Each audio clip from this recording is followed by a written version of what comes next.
Pathin long sen na ho ichang vin tunin zong hobung mi te ho tam ta hi hutin hon hlom cha khat cha hi zong lew hen atu hinga kiloi khom theidinga pathinin phalem apc uvin ekipa ovin chule pathin thu jong chom cha khat cha hi zong le holim lew hen kanomen sapang ho jong na che no wa thu sei ki thu pi na thei dol pen ta chu pa ta ngai ding thu sei pa ni pe sem ti phata na ngai yo vai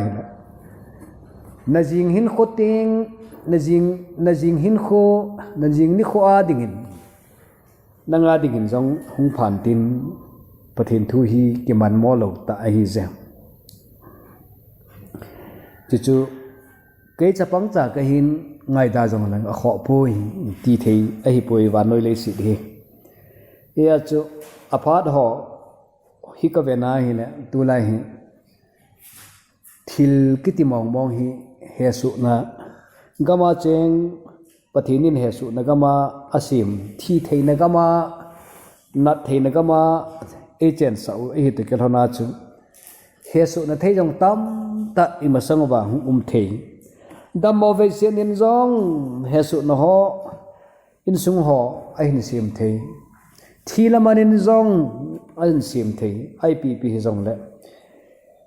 tu lai ta hin e ho hi ka vel manipura e mizo hon zona khlak ati ho e hon kuki Thadou-Kuki ai lo wale nam chom agam sunga indigenous tribes ti mai di tin pai pe han lang mar lu sei han lang chutin le gang te sim te zo tama tam khom ho jong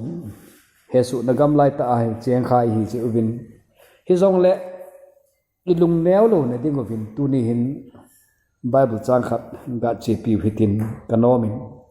tu ai ka ve nai la tu jing ka ke jong silman a ai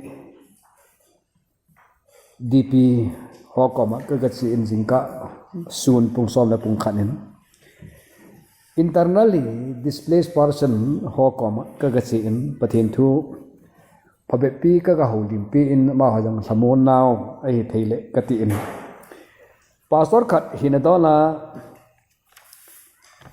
mi him hesu lai da ito theisun ibol theisun ti ang ki chi hi bove ama hon jong pata in nei welcome ovin ka ke pa le jengin chule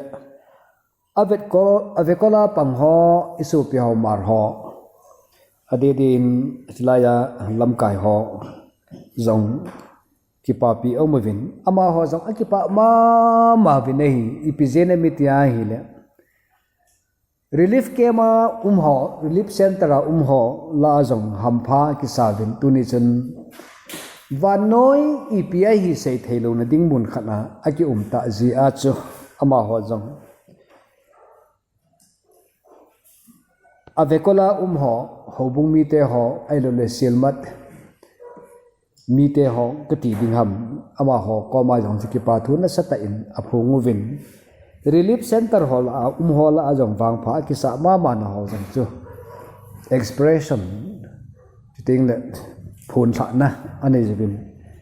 ingai to ai le mi him khat ki pa cha tu a chu ting le ki sa sa tu ti bang chu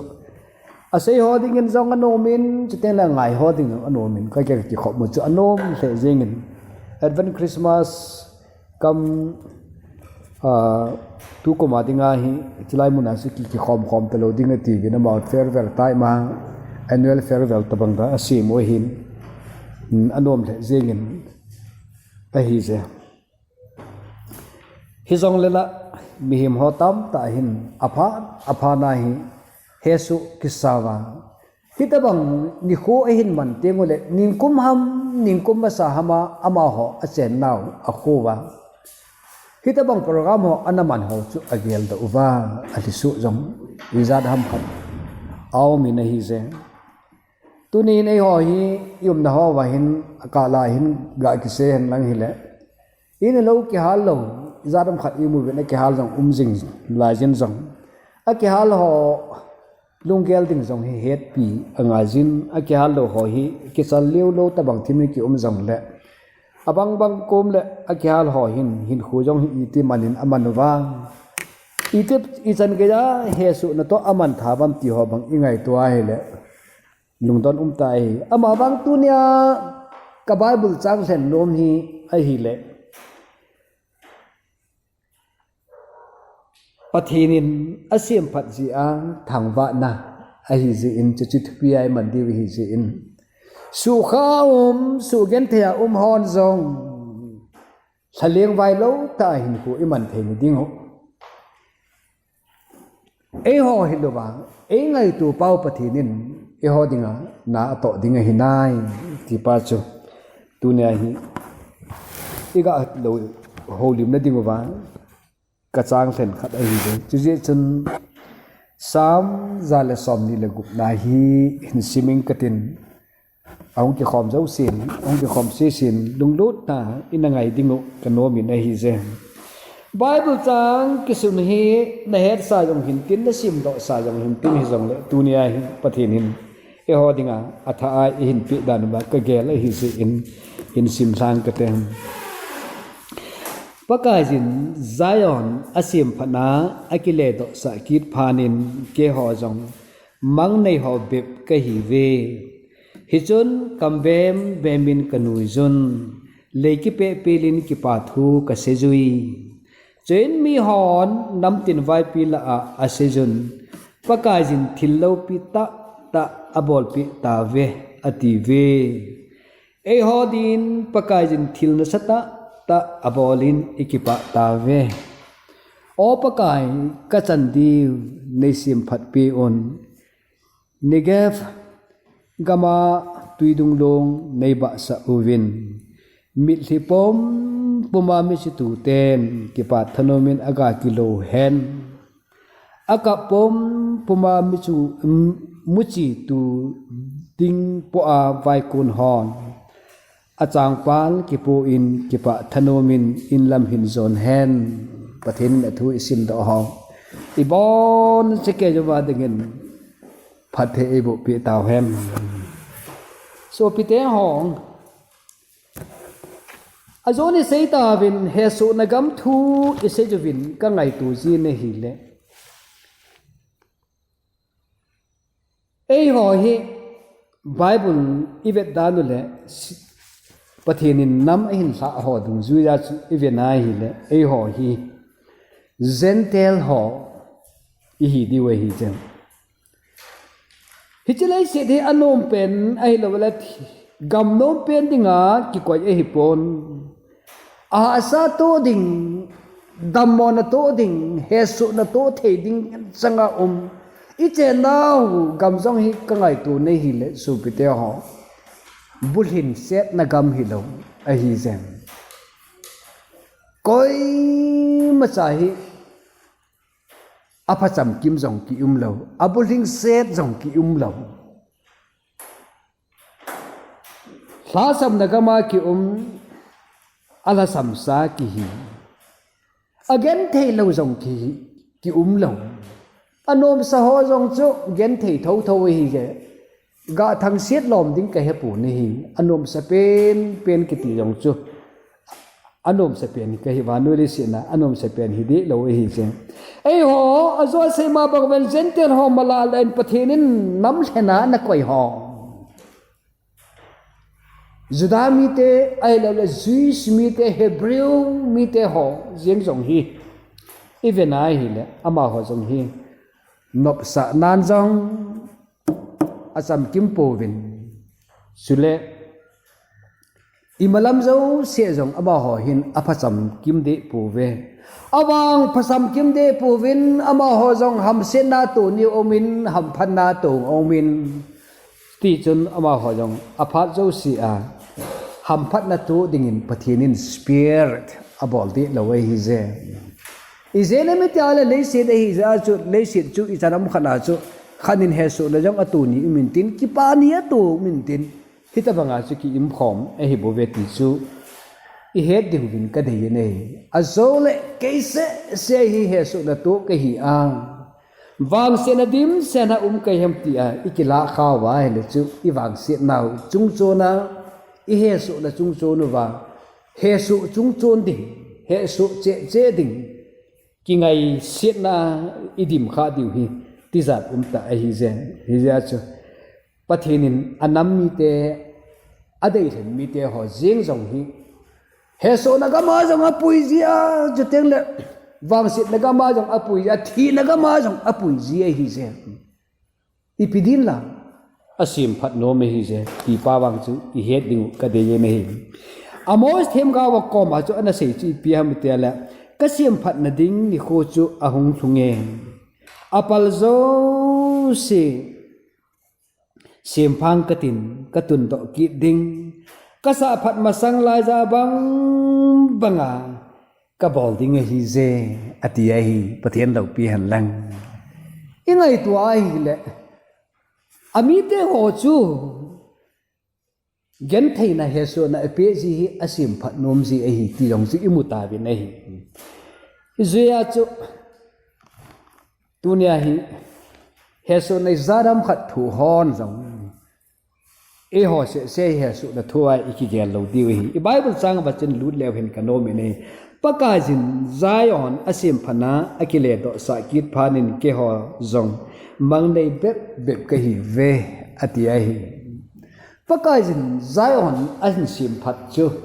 evenai hi le asunga ummi te hon chu evena ingai to ai ama ho chu amawa agin chat sangwa phazol hoi zo lo pita wang phat na ki bu khum ta bang bang a hi danu chu akimu ne hi zia chu Israel mi te ho zaun kama ho sem phana ho chu akam bem be manu juwa le ki pe la hi ki pa thu ase ju hi ze ati ai ki pa thu ase mai chu hi pu je nam cho mi te hon jong gala hin ve nawa a hin kel ti ngule asei dingu chu hi chi laji pa hin a hin ji tha in nam ka sa ma khat me ne chu in mi hon nam tin vai pi la ase jun pakajin thillo pi ta abol pi ta ve ati diwe hi ati chong ei ka sa dan he pakajin mi te ho hin sim phana chu ting le a hin sim tup chu nam pi ho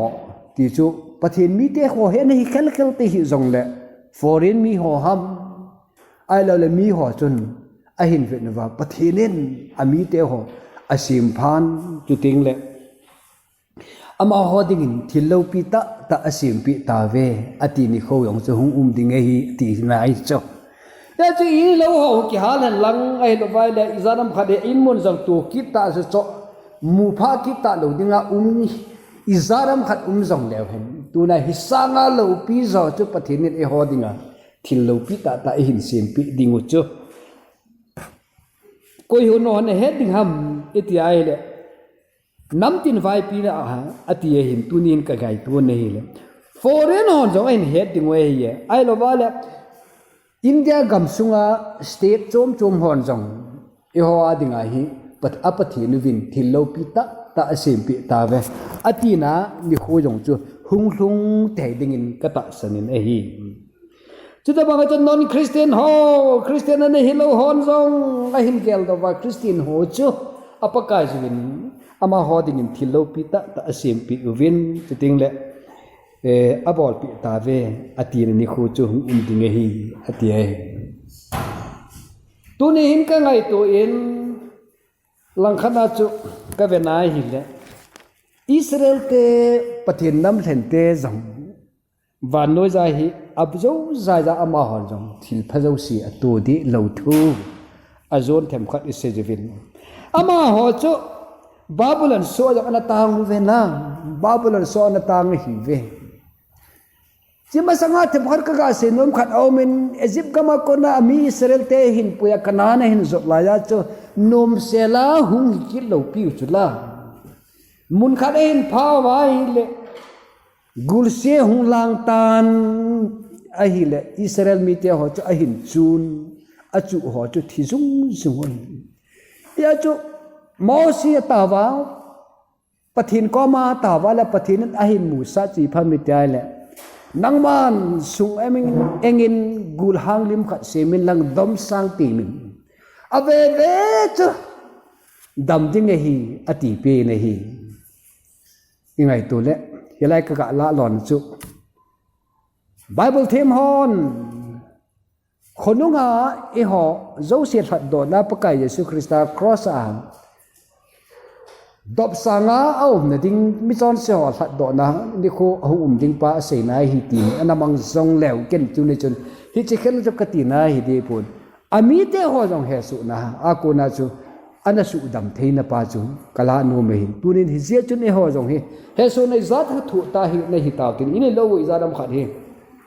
su mangen ta hen lang la pin ta hen lang nung mu ki the dinga jong ikingai to na be hen lang hi jong le pakaya samok ta diu izene mi tia hi le pathini ni ho dinga ni khat chu i hin bun pi ki dingo hi ko ma chu thillo pi ta i hin pi dingu pa chu isei do no mo hi jem Israel te hi aham set dan no ahesu namunu hi ka ve ni le Babylon su au mu hi ama ho dingin anama mai on zo chu internally displaced persons itiu chu ka le do ding hi amun mama internal asung mama dan ai lo bal hidan hijep lo khana ho tinan law te Israel te wang chu chu ti ai poi je Babylon pp pang dunga ka to win mong phung chung dunga chun ka sem jangu ka khai jun hi koma chun so a hen te win la sa ding e go win nop sana e bol gen thei te win za on la ho chu nei sa Peh-un ati ve her pha lo ni gam sunga pakaila itika sa diuham vo Jerusalem nangma kasu mille ka khut zetlam lang thin jeng hen ati levu hi chu izena mi ti ala ma ho hesu nagama umwa so agata nagamu chu la agamu ba sa ho sa thelo nagam hi ta chu pathin jong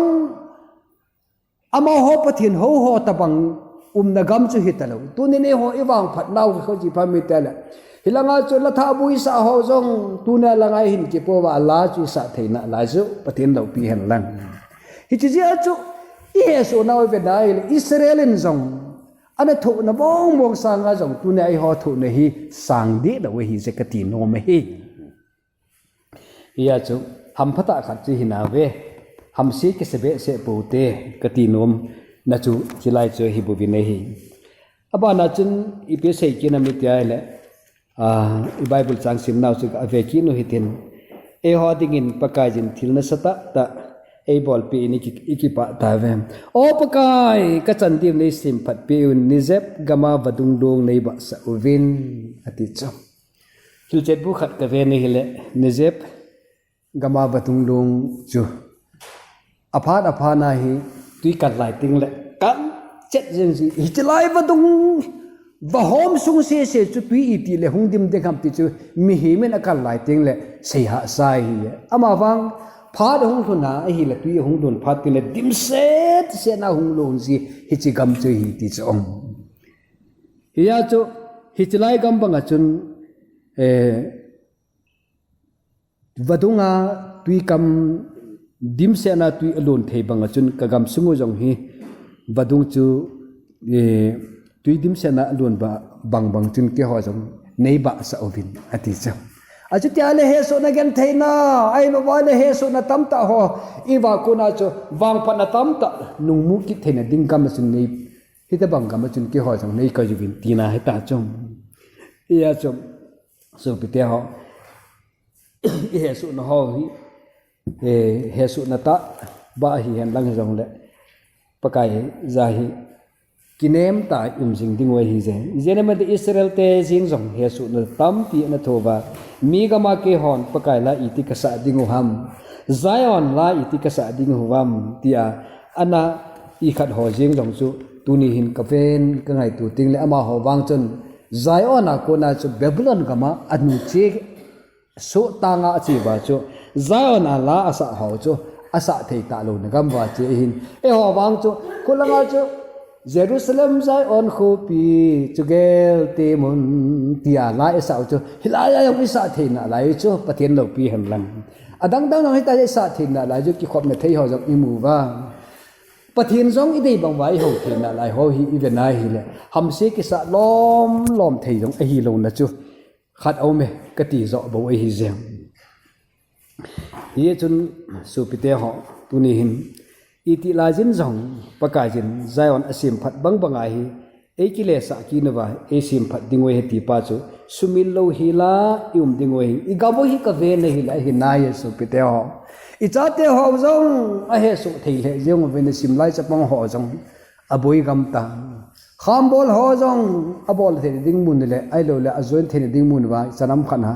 join thei lo ji a gam chom a zam jong ki hian lang hi zong le e ilam pi pathinin e kom pi jingwa e pi jing ji ho yong hi vena hi le ki pa ta hi zeng chu je chun su pi te ho lung all mo lo hil ta pathin lam hi vejing puma na i to diu hi ve ta ti chu i sei no mu hi zeng hi ja chu tu ni hin i to dingwa i bol dingwa phapen ta chu pathin hi sumil lo hila imuwa e ho jong hin hi chan ge dai he su kham ki ti jing la jen pakai nam then mi te ho sangin jong bon ka wang a pha in tiang kam bem be ma wa choila isa wa chu tin ki pa thu isei phe zo ding bon chu thil hola a thei lo a kamu e hi je ida mu wa hi le pathin ni ho ading thil lo pi ta e sim pi di we hi je emile hon jong ipp e bui pi wam ai lo wai le i party la leader ho la ilam kai ho vin ip ngai tu wam pathin hinga taw na ta thun jing lew hen pathinin e ho dinga ami Israel te ho angai lut bang banga chu e ho e atisana sa te ho jong hi e lung sin no wa e ngai lut no wa chu ting le e ho dinga jong thil phata ta e sim pi dingwe hi khat be be le ka ngai to jin gam tum ai no le ki vai hom na tum jong chu pathinin e ho dinga jong chu abol mo hi nai sai lo e hi je ama wang tho ta di chu ngai phot ham ka ti na kum au mi ne hi tho ta di yong chu hung ngai mai thei ding e hi je e ja chu phosya them gau pa ko ma thu ki sei chu i be nai le aman e jep cha sa a hi tan able dam ki te di we hi ati jong chu ngai i ga benai hi le ki pa ka sama ma ai je ya chu them ga ho thu sei ho la sa ho hi benai hi le ki son le lading lo hil khat in kamu ne hi je e ho adinga hi pathinin na hin to ding ki ting chu le azwai se na jeb badung lo badunga tui kisudim kit banga chu e ho dinga jong su dim na pha jong chu ham phat na pha jong chu idinga e pi da diu ham ti bang chu ingai tu ai hi le pathin ki mazau se bol thei pa hoilai zo sia pa chun e ho dinga chu ep abol mo ding ham tu te le ep zo si chu e ho dinga ato thei si so ke na lai pa chu tu ni hin e ho hin dungil ta ikine piwa ama tha na zala kuna chu i mama i mu thei na la je he ti hi kisung le lo hi la dingwai hi chu zia chu se thim gau pa athu sei chu evena hi le kidang ta ta hi amosi na sut jong cho zoni ga ve ta vin kidang mama hi je ije ne mitya hi le ka sem phating ni khu chu ahung thunge apal zo se ka sim phang ka tin ka tun do ki te ding hi je che le ka sa phat masanga to bang banga ka sa phat masangla ya ta bang banga chu ka sim phat ding hi ati ngap sa na hi le e ho adinga jong chu ep sim phat mo uma che le ep to phat mo de ham ti bang chu ka ngai tu ting le kisun le ling lo hi le hi je chu ja chu hosian ase hi ka ven ka ngai tu ne hi le e ho ding aphama ma ai hungovin pakai hi ngai ki le ki taw hi te aje chu aman e bol dam theina di wa e bo te lu a hin aman e je จะสาวอหิตานไอบอลดำคิดเตดิวฮีประเทศเราปีหันลังยาจุประเทศน่ายังน่าสตายกี่ปีว่าประเทศน่าเปล่านะจงฮีอีกมันจริงว่าไอฮีแหละประเทศนี้ฮอดิงาที่เราปีตาหินสิมปีดิงไว้หอมนะอัตุมาจังอามีอิสราเอลเตอดิงาจังเอปีดิวฮีหลังขณะจุนกิตายมอนะจังจุฮิสามตุนตินสง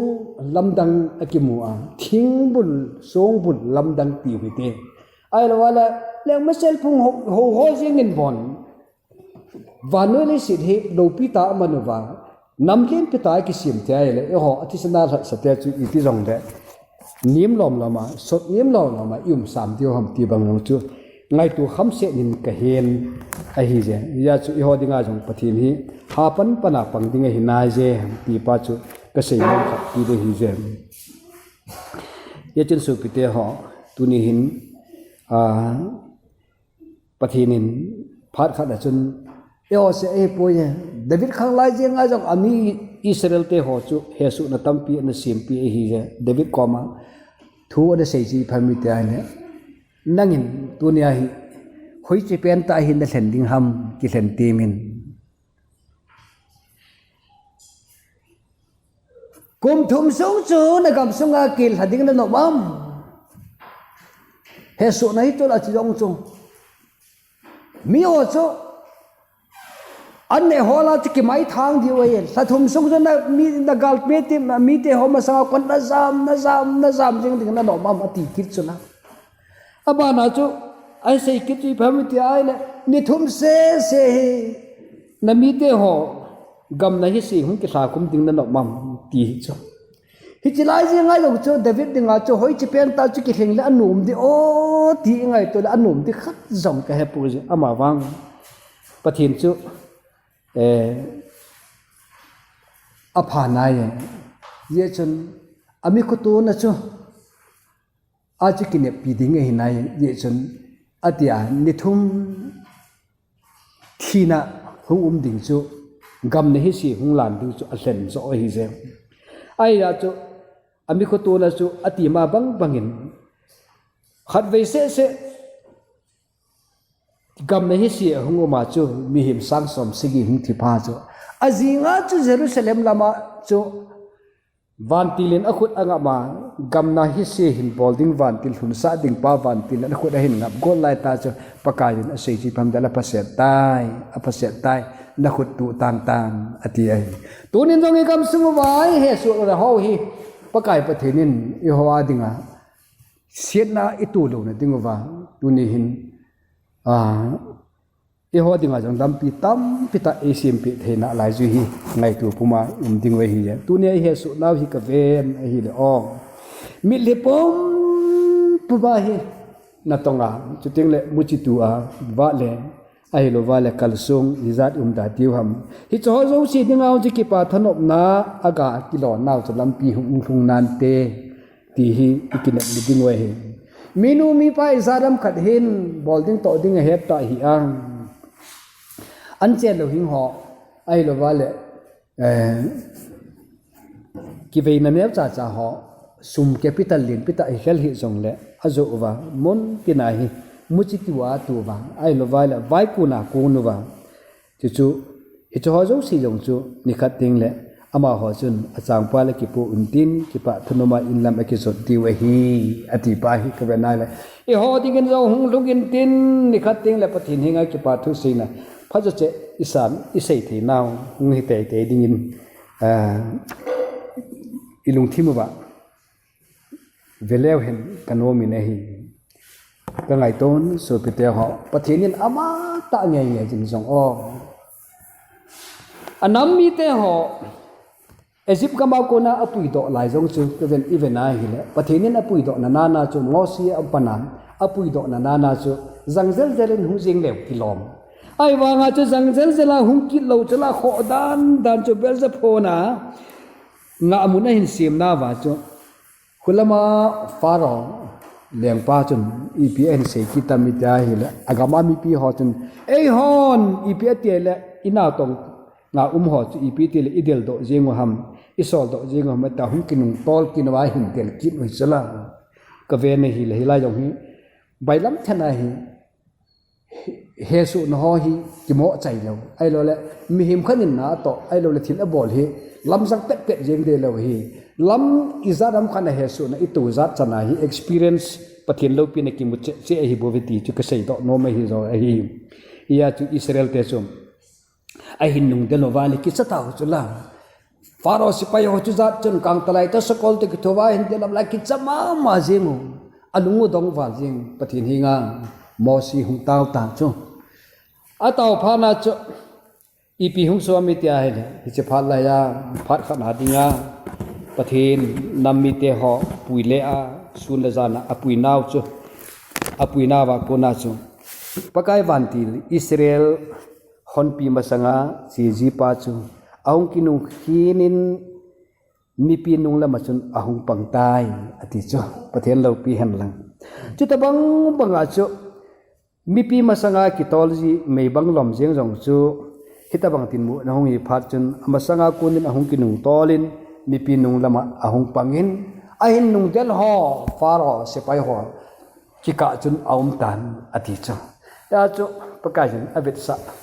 a choi sa atieng gol chu ti pi san lam chu angana hele zan ko wa ke jam hui hung nunga so lama ko na hui hung nung chun ti pi cha hin khena ya chu vanwele sit pathin tha na lo pi ta chun ama ho Israel mi te ho chu bit ke chang ti pi san chunga chu hitalowa tul ko la ya lampi a hin zo na kanan a hin puilu tho hi ti pa chu tu na yong atha be ngai tu do dingu ka ge la hi je chu je chun su pi te ho pa kai jin e ho dinga na to ding ho jo si jong hin simovin pathenin asim phat zia thawwa na ji hi tuna Ethiopia wa hin ya chu Zion asim phana akile do sakit phanin ki ho yong hi mangni ho bi ka hi vin chuting le ki pe pi ling ki pathu ka se jibin kambem ben ki pathu ka se jive ati e hon jong dikhatik i chanding wa hi ti chu chom cha i se ji he pathina thing se bo haw i bon che ke wa digin phathe ibu pi taw hen